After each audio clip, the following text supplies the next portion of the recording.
화요일 3부는 대선 프로파일링입니다. 대선 판세와 핵심 현안들을 종합적으로 분석해서 여러분의 선택에 도움을 드려왔던 시간이죠. 오늘이 마지막입니다. 오늘도 두 분 소개합니다. 여론조사 전문가 배종찬 인사이트 K연구소장, 빅데이터 전문가 전민기 한국인사이트 연구소 팀장, 어서 오세요. 네, 안녕하세요. 안녕하십니까. 안녕하세요. 지금 유튜브로도 생중계되고 있습니다. 댓글도 저희가 실시간으로 다 확인을 하고 있으니까요. 유튜브에서 표창원의 뉴스 아이킥을 검색해서 들어주시면 감사하겠습니다. 대통령 선거 D-1 드디어 내일이 본투표 날입니다. 이미 사전투표하신 분들이 전체 유권자의 36.9%, 3분의 1을 넘어섰는데요. 전민기 팀장님도 사전투표 하셨습니까? 저는 이제 내일 아내랑 같이 가기로 했습니다. 아하, 예. 본투표 파하시군요. 네. 배종찬 소장님은요? 네, 사전투표했습니다. 네. 지난 5일 했는데 네. 정말 사전투표 열기가 너무 뜨겁더라고요. 맞아요. 저 데일 뻔했습니다. 아, 뜨거 이렇게 할 정도로 사전투표 열기가 뜨거웠는데 그만큼 이번 선거가 중요하니까요. 예. 많은 분들이 이구동성으로 이번 대통령이 대한민국의 100년을 좌우할 수도 있다. 중요한 그런 시기니까. 네. 그래서 사전투표 열기가 그만큼 더 뜨거웠던 것으로 보입니다. 네. 그럼 오늘도 대선 판세부터 짚어볼까요?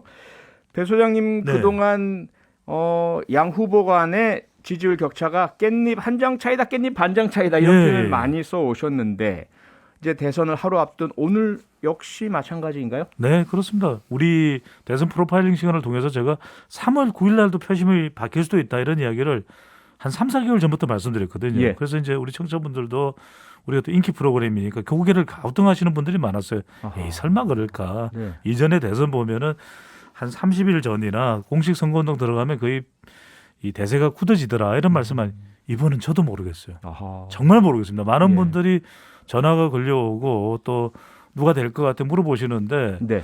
정말 전화 주신 분들이 화를 낼 정도로 저도 모르겠는 거예요. 그러니까 그런 이유가 이번 대선이 막판까지도 알 수 없다. 왜냐하면 마지막 공표된 여론조사도 네. 이걸 저희들이 분석으로 활용하기가 어려운 게 단일화가 반영이 안 됐거든요. 아하. 그러니까 단일화의 순풍, 네. 단일화 역풍 그것이 얼마나 영향을 끼칠지 알 수 없는 상황이라서 여전히 답답한 오리무중입니다. 그러니까요. 지금 말씀 주신 것처럼 지금도 사실 여러 언론에서 여론조사 결과를 보도를 하고 있는데 그 보도되는 여론조사가 오늘 보도가 되지만 실제로는 3월 2일까지 그러니까요. 공표 금지 기간인 3월 3일 이후에 여론조사 결과는 반영되지 않은 거란 말이죠. 네. 그러니까 지금 배종찬 소장님 말씀처럼 안철수 후보의 사퇴 그리고 윤석열 후보와의 단일화가 이루어지기 전에 이루어진 여론조사 결과만 지금 공개되고 있는 거 아닙니까? 그렇습니다. 그러니까 이제 두 가지가 중요한데 하나는 이제 안철수 후보의 지지층들이 어디로 갔을까. 예. 또 하나는 이제 어느 후보도 선택하지 않았던 부동층, 네. 중간지대 스윙보트가 어디로 갔을까. 이건 알 길이 없습니다. 아하. 그렇기 때문에 정치권에서도 민주당과 예. 국민의힘이 서로 유리하다. 네. 서로 우리 쪽으로 결집이 됐다고 이렇게 아전이 인수식 해석을 하고 있기 때문에 예. 결국 이번 대선은 제가 말씀드렸는데 네. 우스개로 말씀드린 게 아니라 말 그대로 이번 대선은 누룽지 대선, 어허. 도저히 알 수가 없는 맙소사 대선인 거죠. 근데 일단 빅데이터 예. 상에서 단일화는 보니까 60% 정도가 좀 부정적인 언급이 많긴 하더라고요. 네. 그래서 뭐 역풍이다 뭐 관련해서 이야기가 나오고 있어서 예. 물론 그게 이제 온 국민의 마음을 반영하는 건 아니지만 아하. 단일화를 그렇게 바라보고 있습니다. 네. 참 그러니까 더 알 수가 없잖아요. 빅데이터 분석과 여론조사 분석이 차이가 날 때도 있고 그러니까. 네. 이재명 후보 쪽에서는 오늘 나온 얘기를 보니까 한 3% 내외 정도 포인트 차이로 승리할 것으로 점쳐진다 이렇게 얘기가 되고 있고요. 윤석열 후보 캠프에서는 좀 더 큰 차이, 뭐 6에서 8%, 이준석 대표는 뭐 10% 이상까지 이렇게 승리를 장담하는데 양측의 이러한 그 차이 왜 난다고 보십니까? 양쪽에서 다 이긴다고 주장하는 것은 너무 당연해 보입니다. 왜냐하면 네. 선거 막판에 이기니까 염려 마라, 더 결집해달라. 그러니까 이거는 뭐 정치권에서는 자신들이 이길 수 있다 이런 또 주장을 할 수밖에 없는 건데 그런 전략적인 이유가 있고요. 예, 또 차이가 하나는 나는 이유 중에 예. 하나는 그러니까 공표 금지 전에 이 여론조사 추세를 보면 대체적으로 네. 자동응답 조사에서는 한 4, 5%, 5, 6% 차이가 있었거든요. 예. 그러니까 이준석 국민의힘 대표도 뭐 10%포인트 이긴다 이런 이야기를 주장을 할 정도이기 때문에 네. 대체로 여의도 연구원 조사도 자동응답 조사입니다. 그러니까 아하. 자기한테 더 유리한 조사, 자동응답 조사를 기준으로 한다면 예. 윤석열 후보는 6에서 한 8%포인트 이긴다 이런 주장을 하고 있는 것 같고 이재명 후보는 또 면접원 조사를 보면 거의 동률이거나 이재명 후보가 앞서는 조사도 있었거든요. 그 민주연구원도 그러면 자기들에게 유리한 방식을 계속 하고 있었나요? 그래서 그걸 유리한 방식이라기보다는 네. 민주연구원의 여러 분석치를 통해서는 네. 또 뭐 투표율을 반영했거나 이런 결과치를 보면은 예. 앞설 수도 있다 이런 해석이 나올 수가 있는 거겠죠. 아하. 그렇게 주장을 하는 근거로 보입니다. 네. 그러니까 결국은 두 가지 이유는 하나는 각자가 실시한 여론조사 결과를 보고서 한 이야기이고요. 현실을 네. 반영한. 두 번째로는 전망과 전략이 담겨 있는. 그렇습니다. 네, 그렇군요. 이제 내일이면은 승부가 가려집니다. 결국 어쨌든 대선 드라마가 막을 내리게 되고요. 그야말로 우리가 흔히 스포츠에 이런 표현을 많이 쓰지만 각본 없는 드라마. 그렇죠. 이번 대선은 정말 그래 보이고요. 네. 그 과정 그리고 변곡점이 됐던 지점을 한번 조금 돌아보자면 어떻습니까, 전 팀장님? 빅데이터상에 나타난 변곡점, 그 과정상의 특징 어떤 것들을 짚을 수 있죠? 일단 언급량이 1년 동안 한 700만 건 가까이 되더라고요. 그래서 언급량이 가장 많았던 세 순간을 좀 봤더니 예. 3위는 이제 10월 11일 이재명 대선 후보 확정 이후인데 아하. 이때부터 이제 좀 본격적인 대선 분위기가 좀 나기 시작했던 게 아닌가 싶고요. 예. 2위가 이제 토론회 할 때마다 우리는 사실은 뭐 큰 관심이 없었습니다라고 이야기를 했지만 언급량에 있어서는 토론회가 좀 높게 나오는 걸 보니 네. 사실 뭐 이슈되는 말들이 없었을 뿐이지 그래도 국민들은 토론회를 지켜보면서 나름대로 누굴 찍을지 좀 정하고 계셨던 게 아닌가라는 생각이 들고요. 시청률도 무척 높았잖아요. 네, 40% 이상 나오고. 맞습니다. 그리고 1위는 3월 4일 사전 투표입니다. 그래서 사전 투표에 대한 관심이 상당히 높더라고요, 생각보다. 그래서 예. 사전 투표 그 투표율에 대한 관심 그리고 또 선관위의 최근 뭐 실수 같은 것들 네. 여러 가지가 복합적으로 나오면서 관련 언급이 많아졌고요. 그다음에 사전 투표율이 높으면 누구에게 유리한가 뭐 등등등 좀 따져보시는 분들 많은데 예. 사전 투표 이후에 그 전까지 그 지난주에 제가 말씀드렸죠. 이 대선과 관련해서 두 후보 이제는 어떤 논란이나 이슈보다는 마음 정하고서 지지하자, 뭐 결집하자 이런 키워드들이 많다고 했는데 예. 지금 의외로 부정선거와 대장동 키워드가 급부상하고 있거든요. 네. 그러니까 어찌됐든 큰 차이로 누군가 승리하지 않을 경우는 이 두 가지 이슈 때문에 또 좀 시끄럽지 않을까라는 좀 예상을 해봅니다. 네. 배 소장님. 네. 그동안 이재명 후보, 윤석열 후보 사실 지지율이 쭉 이렇게 차이가 유지된 적도 있었지만 엎치락뒤치락 한 적도 있었고요. 그렇습니다. 초박빙이 주로 많았었지 않습니까? 네네. 이번 대선을 이제 그래프를 보여드리면 더 좋을 텐데 예, 대체로 지금 이제 유튜브에 네. 올라가 있습니다. 네. 한국갤럽 조사가 이제 올라가 있을 텐데 예. 쭉 이번 대선을 보면은 한 4가지 정도 지점에서의 변곡점이 있었고요. 네. 그때마다 사람이 있었습니다. 이번 대선은 역시 사람이었다. 어허. 그러니까 11월 5일 예. 윤석열 후보가 국민의힘 최종 후보가 되면서 이제 대진표가 만들어졌고요. 네. 근데 12월 달 11월 말부터죠. 11월 말부터 이준석 파동이 있었죠. 아하. 그래서 예. 예, 뭐 부산 찍고 여수 찍고 순천 찍고 제주 찍고 울산 왔다가 다시 부산 가는 네. 그런 상황이 벌어지면서 1차 파동 때 또 윤석열 후보의 지지율은 대체로 곤두박질 칩니다. 네. 그리고 또 12월 3일 날 가까스로 봉합이 됐지만 네. 또 12월 중순부터 이준석 2차 파동에다가 김건희 씨 파동까지 아하. 김건희 의혹까지 나왔거든요. 예. 가까스로 1월 6일 날 이준석 2차 파동이 봉합되면서 네. 윤석열 후보 지지율이 조금씩 회복됐고 음흠. 근데 또 김건희 씨 배우자 리스크가 있었잖아요. 예. 이 부분이 1월 16일 날 방송되면서 그 이후에 이제 윤석열 후보 지지율이 다시 회복되는 현상으로 나타났는데 예. 대체로 이런 과정들을 보면은 이재명 후보 지지율은 잘 안 움직였어요. 아. 근데 이재명 후보 지지율이 상승세로 올라가다가 주춤하는 순간이 언제냐? 2월 초 네. 설명절 전후에 바로 배우자 김혜경 씨 논란이었습니다. 예. 그리고 마지막 2월 말 정말 이번 선거에 대미를 장식하는 안철수 파동. 네. 네. 단일화 안 합니다. 완주합니다. 예.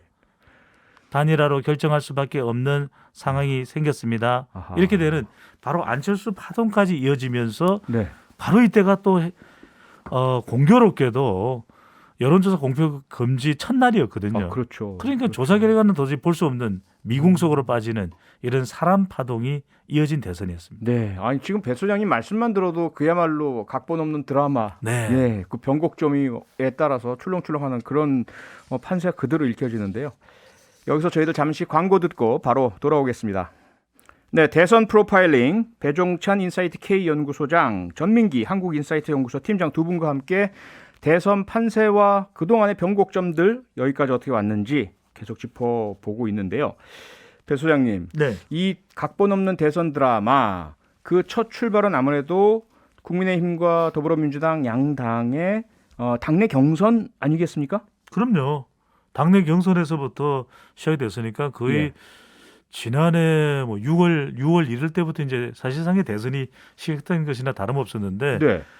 민주당 경선도 상당히 뭐 논란도 있었고 화제거리도 많았었거든요. 예. 그러면서 주목을 받기도 했었고 이낙연 전 대표와 또 이재명 후보 사이에 치열한 격전이었고 접전이었고 예. 또 윤석열 후보는 홍준표 후보와 또 막판까지 또 경쟁하지 않았습니까? 그렇죠. 그것도 이번 대선을 바라보는 쏠쏠한 재미도 있었고 네. 사실 후보들 사이에서는 상당히 또 긴장과 서로 간의 치열한 대결 네. 정말 각본 없는 드라마였죠. 그렇죠. 그렇게 해서 양당 후보가 결정이 되고 나서 특히 이제 윤석열 후보가 국민의힘 대표로 선출되면서 소위 말하는 컨벤션 효과가 일어났잖아요. 네. 그래서 확 지지율이 오르는가 싶었는데 김건희 씨 배우자의 문제가 또 불거지면서 그러니까요. 그 상승세가 올라가지 못하는 이런 상황이 만들어졌죠. 그 당시에 지지율이 제일 많이 내려갔었죠. 이준석 대표와의 2차 파동에다 겹쳐서 김건희 씨 이 허위 경력 의혹도 있고 수상 의혹도 있었고 네. 그런 것들이 계속 불거지면서 윤석열 후보 지지율에 상당한 타격이 됐습니다. 네. 그런데 이제 한 인터넷 방송 기자와의 녹취록이 이제 공개되면서 예. 그 이후에는 또 보수층이 또 결집하는 현상으로 나타났거든요. 오히려 그렇죠. 오히려요. 역으로. 아. 그러면서 회복됐지만 끝까지 또 막판까지도 네. 배우자 김건희 씨 리스크는 계속 지속이 됐다고 봐야 되겠죠. 그렇죠. 전 팀장님, 네. 윤석열 후보에 대한 빅데이터 분석 결과 어떻게 나옵니까? 일단 1년 동안 1,120만 건 정도 언급이 됐습니다. 네. 그 그래프를 보면은 이제 12월 들어서 이제 급격한 상승 추세를 보여주는데 예. 제가 이제 여기서 좀 주목해서 보는 점은 이제 언급량 탑 3예요. 2위, 3위는 뭐 토론회 사전 투표니까 이거는 뭐 당연한 결과인데 예. 1위가 지금 3월 7일 대장동 김만배 씨 녹취록 나온 이후에 지금 언급량이 급증을 했거든요. 예, 예. 근데 이제 여기서 우리가 살펴볼 점은 이재명 후보 같은 경우는 어떤 이슈라든지 논란이 터지더라도 부정 감성과 그렇게 큰 폭의 출렁임은 없었는데 네. 그 윤석열 후보는 기억해 보시면은 부정 감성어가 56부터 89까지 네. 이 폭이 굉장히 컸다는 거거든요. 맞아요. 기억나네요. 그러니까 이것은 어떤 이슈와 관련해서 그러니까 이재명 후보는 우리에게 노출된 기간이 상당히 길잖아요. 그만큼 네. 좀 검증의 시간도 좀 길었던 것 그렇죠. 같은데 윤 후보 같은 경우는 지금 막판 이 대장동 이슈 터지면서 부정 감성어가 지금 올라가고 있어서 과연 이것이 투표에 좀 영향을 줄 것인가 예. 저는 이 부분이 좀 흥미롭게 보이는데 어쨌든 언론 보도보다 유튜브나 이런 데서의 어떤 언급량 그리고 조회수가 상당히 높게 나오는 지금 이슈가 되고 있습니다. 네. 배 소장님. 네. 윤석열 후보가 컨벤션 효과를 제대로 누리지 못한 게 배우자 김건희 씨 논란이고 네. 이후에도 지금까지도 계속 그 부분이 발목을 잡는다고 하셨지만 네. 이재명 후보 역시 가족 리스크가 불거지면서 상승하지 못하는 이런 문제가 있었죠. 그렇죠. 김혜경 씨 의혹이었는데 뭐 과잉 의전이다 또 법인카드까지 부각되지 않았습니까? 예. 그게 2월 초 설명절 연휴를 지나면서 이재명 후보가 맹추격을 하던 시점, 그렇죠. 거의 비슷해지는 시점에서 네. 김혜경 씨 배우자 논란이 터지면서 또 상승세가 주춤해지는 현상이 있었는데 예. 그만큼 또 전민기 팀장 설명하시겠지만은 이재명 후보의 경우에는 빅데이터 언급량이 상당히 많습니다. 그렇죠. 그 중에는 호감도 있지만 또 긍정 부정으로 나눠보면 부정도 상당히 있거든요. 예. 근데 과연 이런 언급량이 많다는 것이 미국 대선에서는 구글 트렌드에 검색량이 많으면 관심도가 높았던 트럼프가 유리했다. 네. 과연 이것이 투표율과 어떻게 연결될까? 음흠. 호감도 있고 비호감도 있기 때문에 저는 이번 대선에서 빅데이터 우리 대선을 바라볼 때는 빅데이터 언급량이 투표율과 과연 연관성이 있느냐 이 부분이 상당히 중요해 보입니다.